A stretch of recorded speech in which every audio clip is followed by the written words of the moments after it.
Aleluia! Mais uma vez, pela graça de Deus, nós estamos juntos. Mais uma vez, para continuarmos o estudo que nós estamos fazendo, trabalhando a questão de estar debaixo da graça de Deus, do favor de Deus. E eu estava revendo algumas promessas de Deus para nós. E entre elas, uma chamou bastante a minha atenção, e é sobre ela que eu queria falar com você nesta noite. Aliás, eu queria perguntar para você, quantas promessas de Deus contidas nas Escrituras você conhece? É interessante, se você for pesquisar quantas promessas são encontradas nas Escrituras, você vai encontrar que existem mais de 3.000 promessas, outros estudos mostram mais de 5.000 e outros vão além mostrando que existem mais de 8.000, quase 9.000 promessas. E eu tenho a certeza e a convicção de que você conhece muito poucas delas. Eu mesmo conheço muitas, mas diante de um número tão extenso, tão grande como este, né, fica claro que nós conhecemos ainda muito pouco das promessas que Deus tem para as nossas vidas, para a minha vida, para a sua vida. Mas eu queria trabalhar de uma maneira especial uma dessas promessas. E eu queria dizer para você, em Cristo, você foi feito herdeiro do mundo. Em Cristo, vou repetir, você foi feito herdeiro do mundo. Esta é uma das promessas de Deus. Aliás, uma promessa que foi feita para Abraão, nosso pai da fé. Mas você vai entender já, porque essa promessa se estende a você. Então eu quero ler com você, eu queria que você abrisse a sua Bíblia ou o seu aplicativo. Em Romanos, capítulo de número 4, eu quero ler o verso 13, uma declaração do apóstolo Paulo justamente a respeito disto. E ele diz assim: porque a promessa de que havia de ser herdeiro do mundo não foi feita pela lei a Abraão ou a sua semente, mas pela justiça da fé. Então Paulo ele está declarando que a promessa que foi feita a Abraão e a sua semente, quem é esta semente? Nós também vamos entender já. Ela não foi feita pela lei, mas pela justiça da fé. Qual a base desta promessa? A fé. A fé em quê? A fé em que Deus existe e Ele está no governo de todas as coisas. Nós sabemos que tudo que Deus criou e fez, Ele fez para que o homem pudesse desfrutar. Isso fica muito claro quando nós lemos os primeiros capítulos de Gênesis. Ele cria todas as coisas, daí Ele cria o homem no 6º dia, e em seguida veio o 7º dia, que era o dia de desfrute, de gozar, onde Deus e o homem, né, iriam desfrutar de tudo aquilo que Deus havia criado. Então, é importante nós entendermos que tudo que Deus criou, Ele criou para que o homem pudesse desfrutar, né? Mas por causa do pecado, isto ficou perdido, mas não por muito tempo, porque Deus sabia da limitação humana, e o texto diz que em Cristo Jesus, as Escrituras falam isto, né? Cristo, através da obra consumada da cruz, nos redimiu, nos comprou, nos remiu, nos reconciliou. Quer dizer, uma obra de restauração ao nosso estado inicial. Mas o texto fala de uma promessa de Deus a Abraão. A promessa contida em Gênesis, no capítulo de número 12. Quando Deus dá uma ordem para Abraão: sai da tua terra, da tua parentela, da casa do teu pai, né, e vai para uma terra que eu vou te mostrar. E Abraão prontamente ele obedeceu. E as Escrituras dizem que por isso isto foi imputado, né, como justiça. Mas na realidade Deus fez ali 7 promessas para Abraão, né? 7 promessas, falando que ele se tornaria uma grande nação, que o nome dele seria engrandecido, que Deus iria abençoá-lo, que ele iria se tornar uma bênção, que Deus abençoaria os que o abençoasse, que Deus amaldiçoaria os que o amaldiçoassem, e que nele seriam benditas todas as famílias, né, da terra. E esta bênção, principalmente esta, ela se cumpriu em Cristo.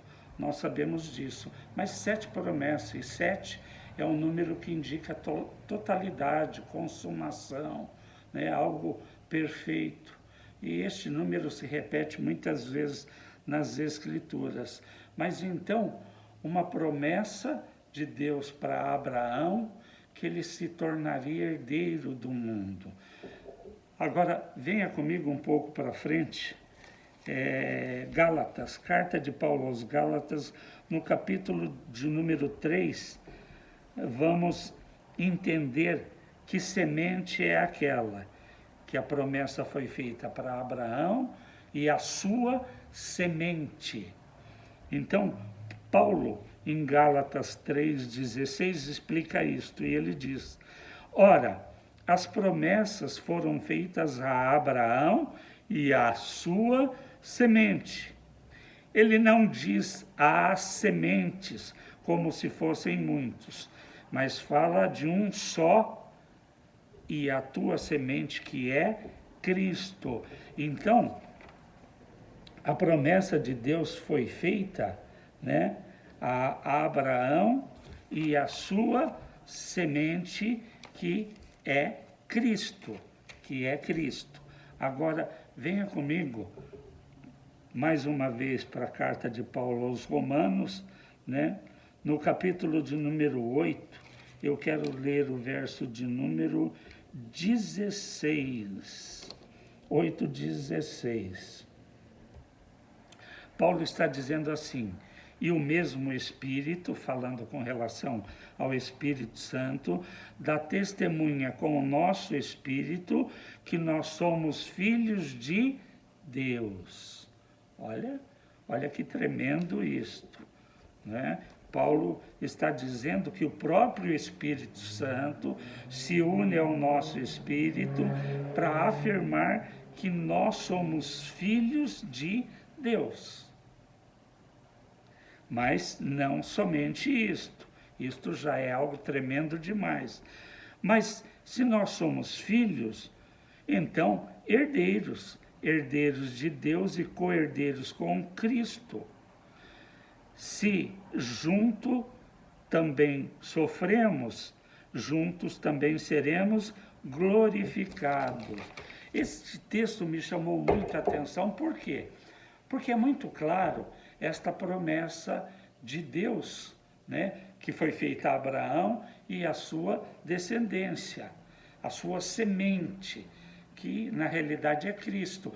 Quando você lê a genealogia de Jesus em Mateus 1, você vai ver lá que esta genealogia, ela começa em Abraão e termina em Jesus, em José, o pai de Jesus, né? Mas o que Paulo declara aqui, primeiro, né? Ele diz que existe essa promessa feita a Abraão e a Cristo. Mas quando nós chegamos em Gálatas 3, ele diz assim: mas se vocês pertencem a Cristo, então vocês são descendentes de Abraão e herdeiros da promessa. Então, eu e você, eu queria destacar nesta noite que está em Cristo é descendente de Abraão. Então você, em Cristo, foi feito herdeiro da promessa. É interessante este termo que Paulo usa com frequência, em Cristo. Por quê? Porque tudo que Deus fez, a nossa salvação, a nossa vida cristã, a nossa caminhada com Deus, tudo tem como base a obra vicária de Cristo na cruz. É sempre nele. Tanto que no Evangelho de João, no capítulo de número 15, verso 5, Jesus ele declara, ele vem falando nesse capítulo 5, que ele é a videira e nós somos os ramos, quer dizer, nós estamos ligados a ele. E Jesus diz assim, e sem mim nada podeis fazer. Então, nós não somos e nem podemos fazer nada sem estar em Cristo. É somente em Cristo. Deus escolheu nos abençoar nele. É interessante, isto fica muito claro, porque na realidade, quando nós olhamos para as alianças de Deus com o homem, que também são 7, né, no Velho Testamento, desde Adão, Enoque, Noé, e ele vem vindo, né? Abraão, Moisés, Elias, Davi. Então, Deus estabeleceu 7 alianças com o homem, ele fez. Mas essas 7 alianças, elas falharam. Falharam por quê? Porque Deus falhou? Não. Porque o homem falhou. Porque o homem nunca teve um coração capaz de obedecer a Deus. Então, 7 alianças que Deus estabeleceu com o homem, as 7 falharam. Por quê? Porque a hora que chegava, Deus fazia a parte dele, e todas essas alianças eram alianças, né, de relacionais, de comunhão. Deus vinha e falava, olha, se você me obedecer, eu vou ser o seu Deus e vocês vão ser o meu povo. Então, este sempre foi o grande propósito de Deus, ter comunhão com o homem, né? Isto fica muito claro lá na primeira aliança com Adão, quando Deus vinha em toda virada de tarde para ter comunhão com o homem. Mas a desobediência, né, do primeiro homem, de Adão, rompeu esta aliança. E depois disso, Deus veio e estabeleceu outras alianças, mas o homem nunca foi capaz de fazer a sua parte, de cumprir a sua parte. Então, todas estas alianças, elas falharam. Então, Deus, ele resolveu estabelecer uma nova aliança, só que desta vez em Cristo. É o que Hebreus fala. O escritor aos Hebreus declara que Deus estabeleceu em Cristo uma nova e superior aliança. Por quê? Porque Cristo, ele é perfeito, ele não falha, ele não erra. E realmente, Deus, ao estabelecer esta nova aliança, Cristo ele se tornou o nosso representante. Então, foi uma aliança estabelecida com Cristo, uma aliança de comunhão, uma aliança relacional, estabelecida e tendo como base, né, uma aliança de sangue, o sangue do Cordeiro Santo de Deus Jesus, que foi derramado e vertido naquela cruz.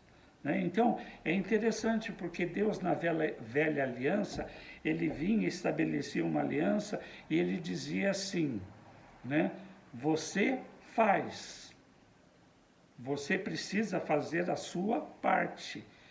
Quando você pega Deuteronômio 28, Deus diz assim, se você ouvir e obedecer a minha voz, né, a minha palavra, os meus mandamentos, eu te abençoarei. E você vai ver ali uma relação de bênção. Você vai ser bendito no campo, na cidade, e Deus relaciona uma série de bênçãos, de benefícios. Mas se você atentamente ouvir a minha voz. Então, na velha aliança, Deus vinha e dizia, você faz, né? Você faz. Mas na nova aliança, Deus diz, eu vou fazer por você. Então, ele estabelece uma aliança com Jesus, em Cristo. Tanto que a promessa de ser herdeiro do mundo, dada a Abraão, ela acontece em Cristo, através de Cristo. Foi uma aliança, uma promessa feita a Abraão e a sua semente, que é Cristo. Agora, Paulo, em Gálatas, ele deixa muito claro que aqueles que estão em Cristo se tornaram herdeiros desta promessa.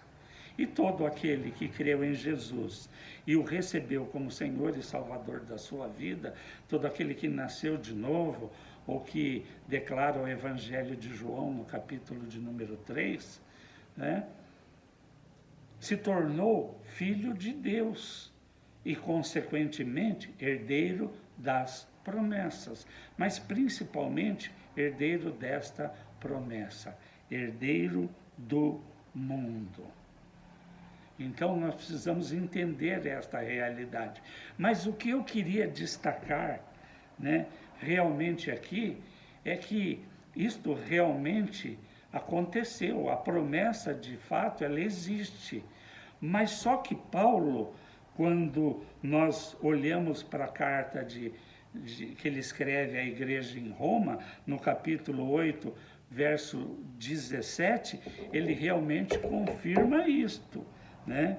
Ele declara, ele repete, né, esta promessa de Romanos 4, relacionada lá em Gálatas 3, mas em Romanos 8, ele fala, olha, o Espírito Santo, ele se une ao nosso espírito, né, para afirmar, para testificar, né, que nós realmente somos filhos de Deus, fomos feitos filhos de Deus.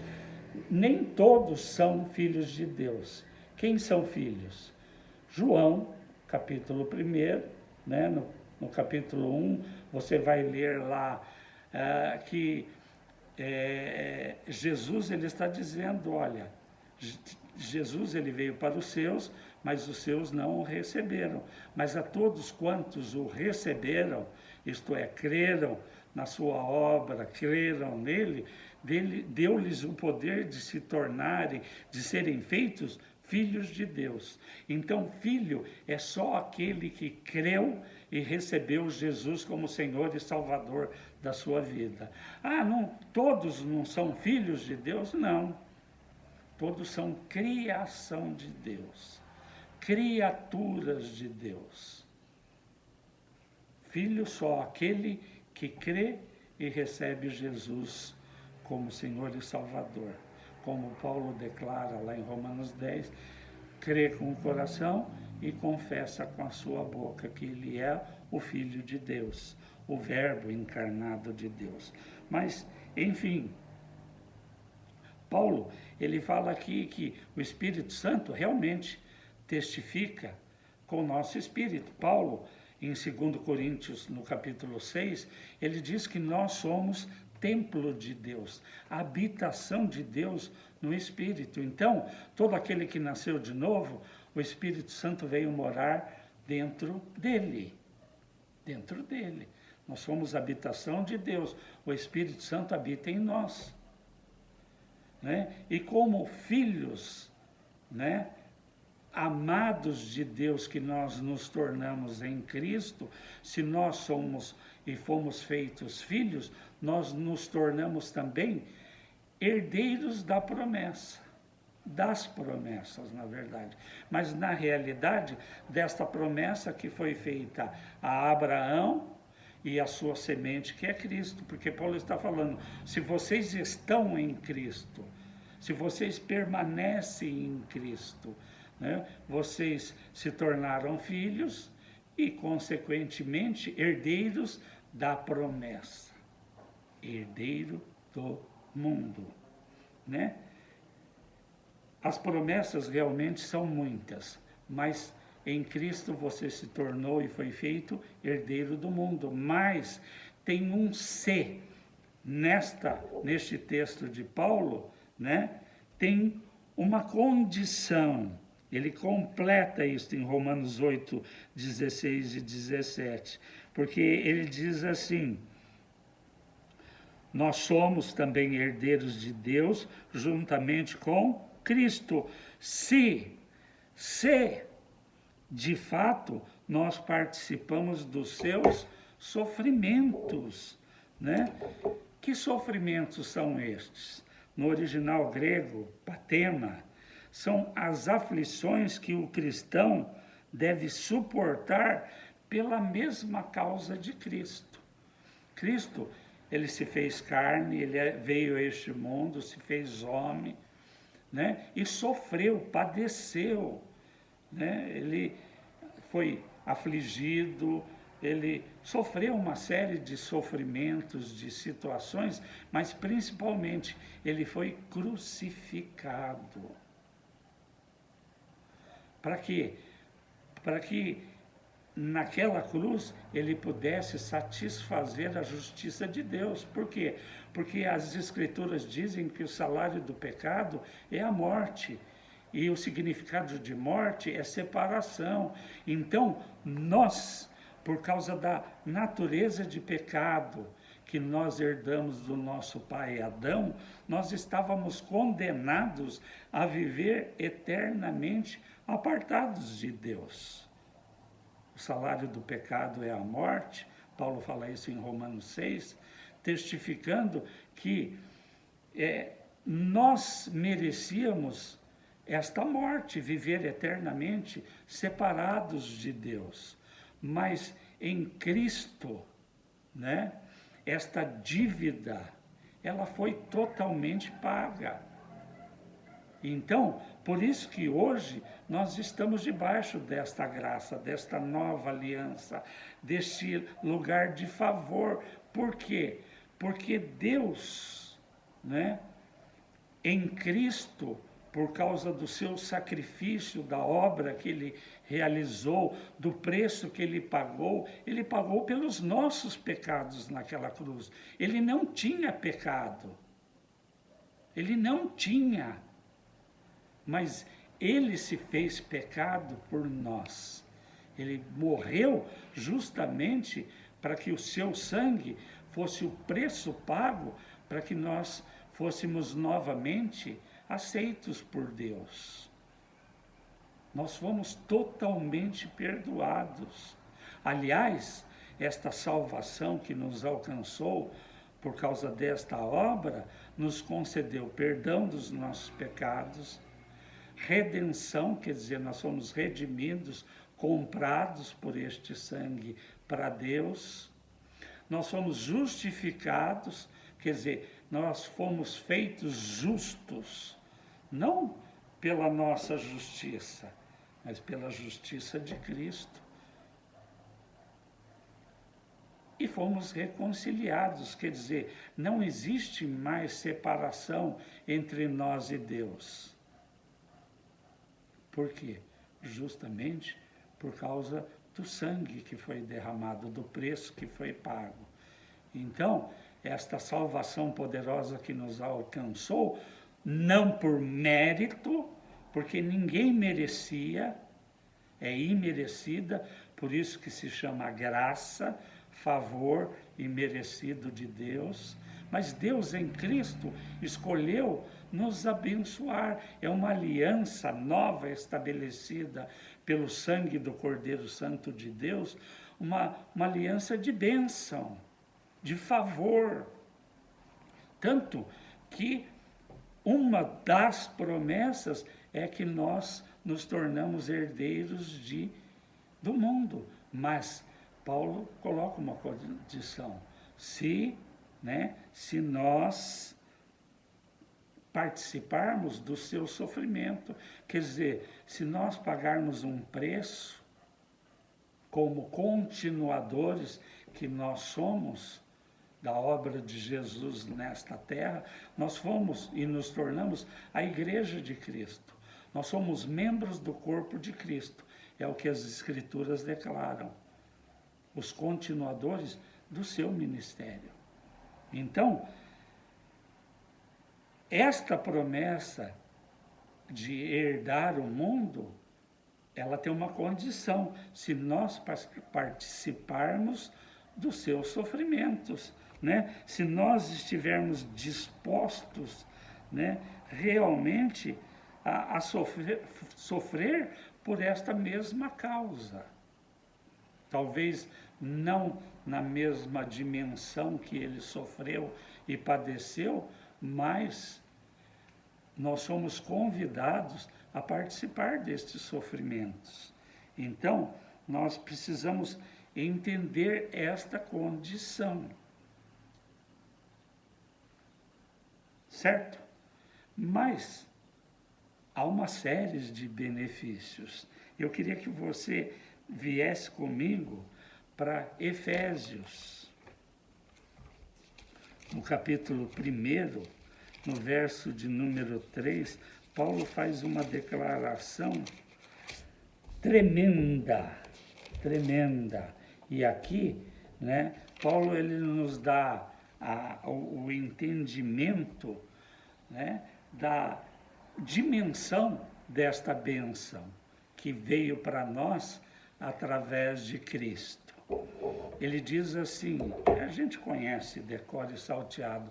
Paulo ele diz assim: bendito o Deus e Pai de nosso Senhor Jesus Cristo, que nos tem abençoado. Algumas versões diz que ele que já nos abençoou, ou que nos abençoou com toda sorte de bênçãos celestiais.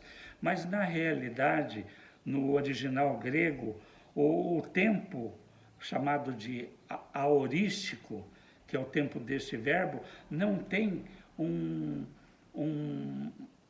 tempo no nosso português capaz de expressar, um tempo que não expressa a duração até se completar. Não tem passado, presente ou futuro. É que tem nos abençoado. Ele nos abençoou, nos abençoa e vai continuar nos abençoando com toda sorte de bênçãos espirituais. Falta alguma coisa? Não. Toda. E toda é toda realmente. Com toda sorte de bênçãos e benefícios. São nossos. E onde estão? Estão nas regiões celestiais. São bênçãos espirituais que têm como a chave de acesso a fé. A fé que crê que Deus existe, a fé que crê que Jesus é o seu Filho enviado, e que Deus ele está no governo e no controle de todas as coisas. Aliás, Paulo, o mesmo Paulo nesta carta, ele declara que nós estamos assentados com Cristo nessas regiões celestiais. E isto indica uma posição de governo, de comando. Então, como eu disse lá no princípio, que a fé que justifica é a fé que crê que Deus existe e que Ele governa todas as coisas. E que em Cristo nós fomos colocados nesta posição. Cristo, Ele está assentado junto ao Pai nos céus, nas regiões celestiais. nesta posição de governo, de comando.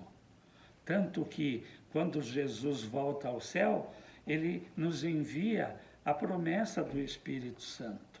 Entre tantas promessas, a maior de todas elas, muito maior do que se tornar herdeiro do mundo, é a promessa do Espírito Santo, que se cumpriu lá no Pentecostes. O Espírito Santo foi enviado e ele vem habitar em todo aquele que nasceu de novo, que recebeu e creu em Jesus e na sua obra, na obra consumada da cruz do Calvário. Então, a promessa de que o Espírito Santo, ele habita dentro de nós.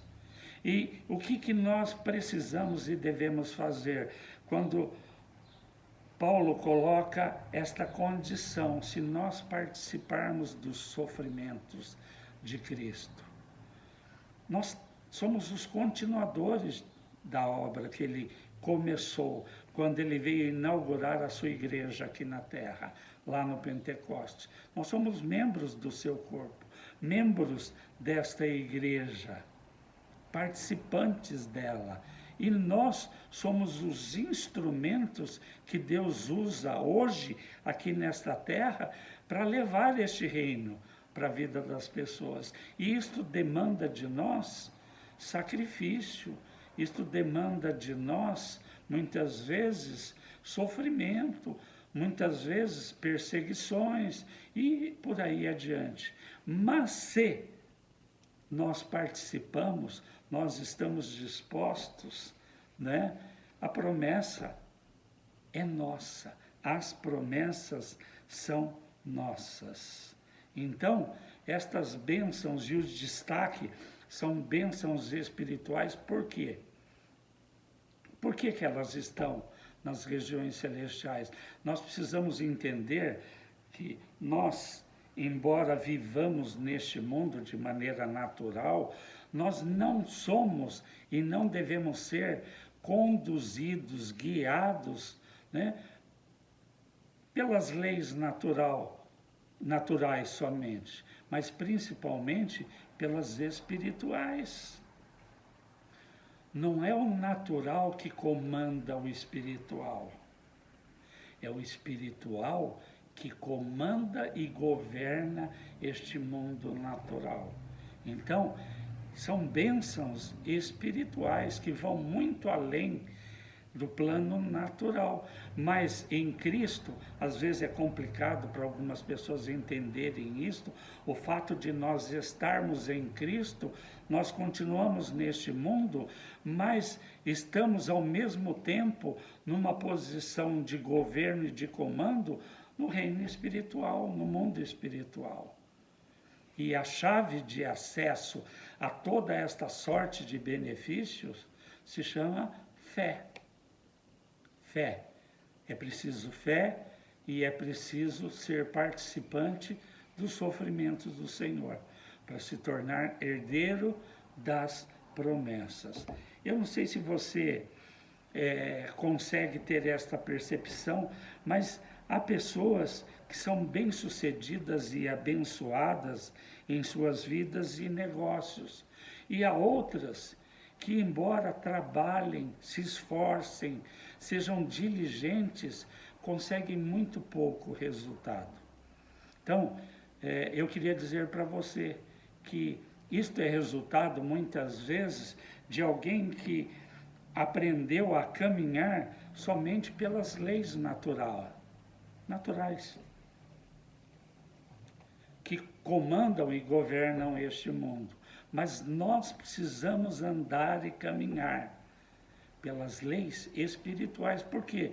Porque em Cristo nós deixamos de ser criação e nos tornamos filhos. Nós nos tornamos seres espirituais, que têm uma espiritualidade. Então, nós não somos mais um corpo que tinha uma alma e recebeu um espírito. Nós somos seres espirituais que têm uma alma que habita num corpo. É diferente. Então, nós precisamos entender e aprender que nós precisamos andar, né, não só pelas leis naturais que acontecem, mas principalmente ser conduzido e governado pelo espiritual.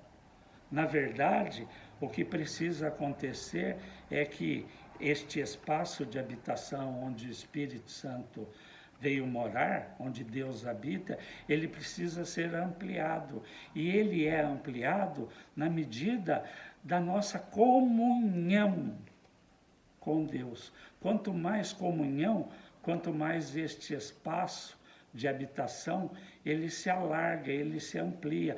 Quanto mais o Deus, ele pelo Espírito Santo, ele vai governar a nossa vida. Nós vamos ser governados, guiados, conduzidos por ele. Nós vamos passar a ouvir a voz do Espírito Santo falando: ó, é por aqui, é dessa maneira, não é assim. E quando nós erramos, as Escrituras dizem que nós somos constrangidos por Deus, pelo seu amor, né? Pelo Espírito Santo, né? Nós estamos sujeitos ainda a errar, mas quando nós erramos, quando nós pecamos, o Espírito nos constrange, nós nos arrependemos, confessamos o nosso pecado a Deus e temos a garantia de perdão. Aliás, em Cristo Jesus, pelo sangue derramado naquela cruz, nós fomos perdoados de todos os nossos pecados.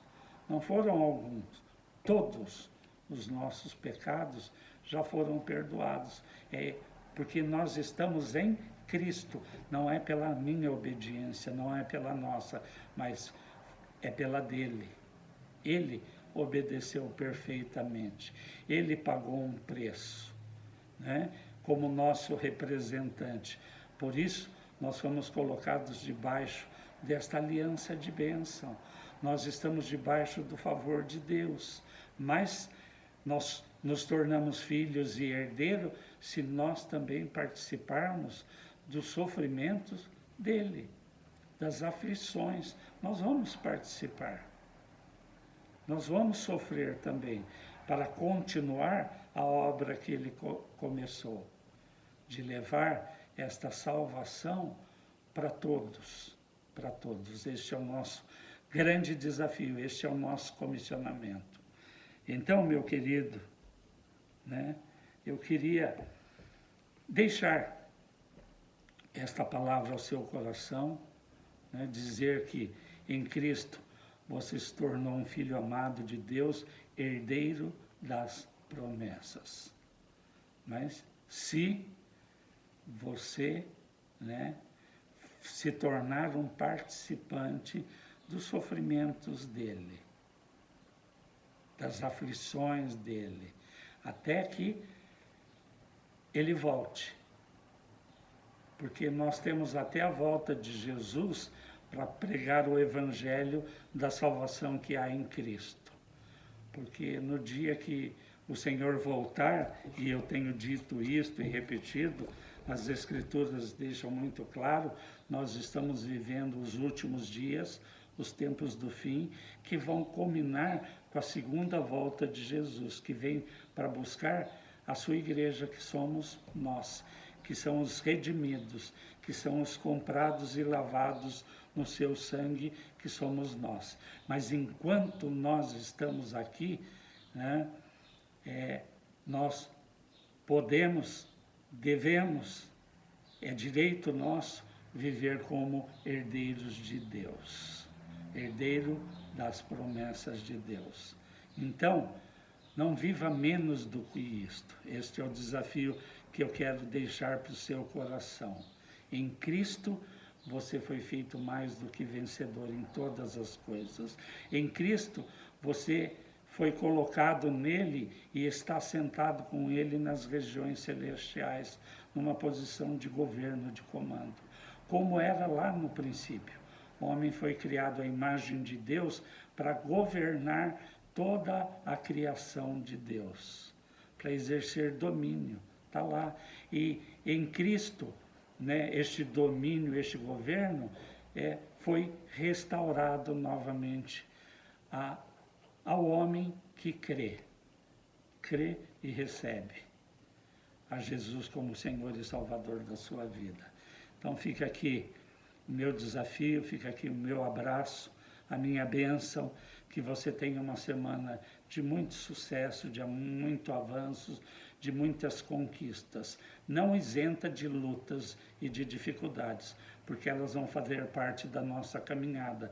Faz parte também das aflições que nós vamos passar para cumprir, né, o nosso comissionamento, para terminarmos esta obra aqui nesta terra, aí onde você está, levando Cristo aos perdidos. Então, que você tenha uma semana de muita vitória, em nome de Jesus. Amém. Deus te abençoe, a sua casa, que a graça e a paz de Deus inunde a sua vida. Em nome de Jesus. Amém.